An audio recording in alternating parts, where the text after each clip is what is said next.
দোস্ত ঈদে মুক্তি পেয়েছে সাকিব খানের বরবাদ সিনেমা। মুক্তির প্রথম দিন থেকে মাল্টিপ্লেক্স ও সিঙ্গেল স্ক্রিনে বেশ ছাড়া ফেলেছে সিনেমাটি। দোস্ত এই অবস্থায় সিনেমাটি হলে গিয়ে দেখার পর দর্শকরা যেটি বলেছেন সেটি শুনলে আপনি অবাক হয়ে যাবেন। অন্যদিকে আলোচিত সমালোচিত পরিমণির বিরুদ্ধে গৃহকর্মীকে নির্যাতনের অভিযোগ উঠেছে। শোনা যাচ্ছে সন্তানকে খাবার খাওয়ানোকে কেন্দ্র করে পরিমণি নাকি গৃহকর্মীকে মারধর করেন। তো আশা করি নিউজ দুটি জানতে অবশ্যই ভিডিওটি সম্পূর্ণ দেখবেন। দোস্ত বরবাদ সিনেমাটি দেখার পর দর্শকরা বলছেন ছবি 100 ছবি আপনার তুফানের থেকে অনেক ছাড়াই গেছে। বরবাদ তুফান সিনেমাকে নাকি ছাড়িয়ে গেছে।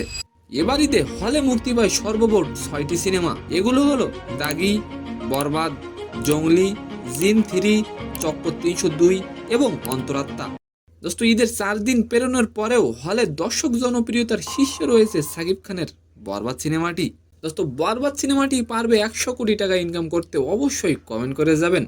দোস্ত সিনেমা দেখার পর কেউ কেউ বলছেন এই প্রথম কোনো বাংলা সিনেমা দর্শকের টিকিটের সব টাকা ফিরিয়ে দিতে পেরেছে। দোস্ত বরবাদ সিনেমাটি 3 দিনে টোটাল মাল্টিপ্লেক্স থেকে আয় করেছে 1,31,00,000 টাকা। তবে ক্ষোভ প্রকাশ করে দর্শকরা বলছেন বরবাদ সিনেমা দেখতে এসে টিকিট না পেয়ে নিজেরাই বরবাদ হয়ে যাচ্ছি। আর এবার আলোচনা করব পরিমণিকে নিয়ে। দোস্ত পরিমণির বিরুদ্ধে গৃহকর্মী নির্যাতনের অভিযোগ উঠেছে। এ ঘটনার ভুক্তভোগী পিঙ্কি আক্তার ঢাকার ভাটারা থানায় পরিমণি নামে মামলা করেন। পিঙ্কি আক্তার পরিমণির বাচ্চাদের খাবার খাওয়াতো। মূলত বাচ্চাকে খাওয়াকে কেন্দ্র করে পরিমণি তাকে গালিগালাজ করেন এবং পরে মারধর করেন। তো সম্মানিত দর্শক, আজকের ভিডিওটি কেমন লাগলো অবশ্যই কমেন্ট বক্সে জানাবেন। আর ভিডিওটি যদি ভালো লাগে অবশ্যই একটি লাইক দিয়ে আমাদের চ্যানেলটিকে সাবস্ক্রাইব করে দিবেন। ধন্যবাদ।